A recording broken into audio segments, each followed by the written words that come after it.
Hello दोस्तों, आप सभी का स्वागत है आपके अपने चैनल आकृति में। आज के इस वीडियो में हम करुणा से भरी एक ऐसी दास्तां सुनाने जा रहे हैं जिसे सुनकर आपका भी कलेजा काँप उठेगा।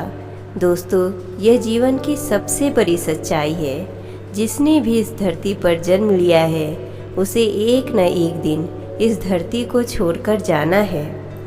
आज की कहानी भी हमारे इसी वचन को स्पष्ट करता है।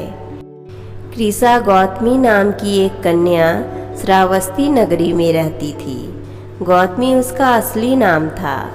काम करते करते वह जल्दी थक जाती थी, इसीलिए लोग उसे कृषा गौतमी के नाम से पुकारते थे। गौतमी अब बड़ी हो गई और उसका विवाह हो गया। गौतमी गरीब घर की थी, इसीलिए उसके ससुराल वाले उसका आदर सम्मान नहीं करते थे। कुछ समय बाद गौतमी को एक पुत्र हुआ। अब घर में उसका आदर होने लगा, लेकिन होनहार कुछ दूसरा ही था।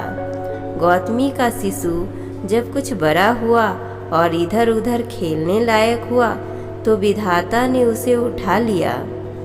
गौतमी ने सोचा, पुत्र जन्म से पहले मेरा इस घर में अनादर होता था। पुत्र जन्म के बाद लोग मेरा आदर करने लगे, लेकिन अब ये लोग मेरे प्रिय शिशु को न जाने कहाँ छोड़ देंगे। उसका कोमल हृदय यह बात को मानने को तैयार नहीं था कि उसका पुत्र अब इस दुनिया में नहीं है। वह तो परमात्मा में लीन हो चुका है। उसे अभी भी यही लगता था कि उसका प्रिय पुत्र बीमार है और वह अपने मरे हुए पुत्र को गोद में लिए घर घर दवा मांगते फिरने लगी। लोग ताली बजाकर हंसी उड़ाते और उसे पागल बुलाते और कहते, भला मरे हुए की भी दवा होती है। ऐसा कहकर लोग उसको बुरा भला कहते। किसी भले आदमी को गौतमी पर बहुत दया आई। उसने सोचा, इसमें इस बेचारी का कोई दोष नहीं। यह पुत्र शोक से पागल हो गई है।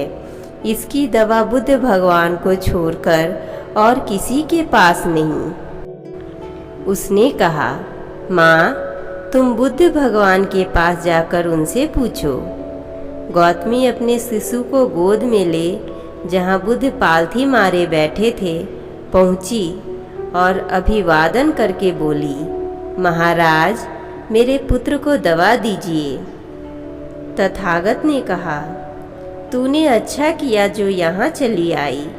देख, तू इस नगर में से जिस घर में किसी की मौत न हुई हो सरसों के दाने मांग ला, फिर मैं तुझे दवा दूंगा। भगवान की बात सुनकर गौतमी बहुत प्रसन्न हुई और सरसों के दाने लेने के लिए चल दी। पहले घर में जाकर उसने निवेदन किया, देखिए, बुद्ध भगवान ने मुझे आप लोगों के घर से सरसों मांग कर लाने को कहा है। आप लोग सरसों देने की कृपा करें।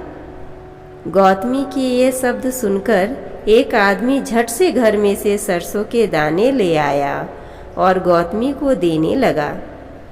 गौतमी ने पूछा, पहले यह बताइए कि इस घर में किसी की मौत तो नहीं हुई।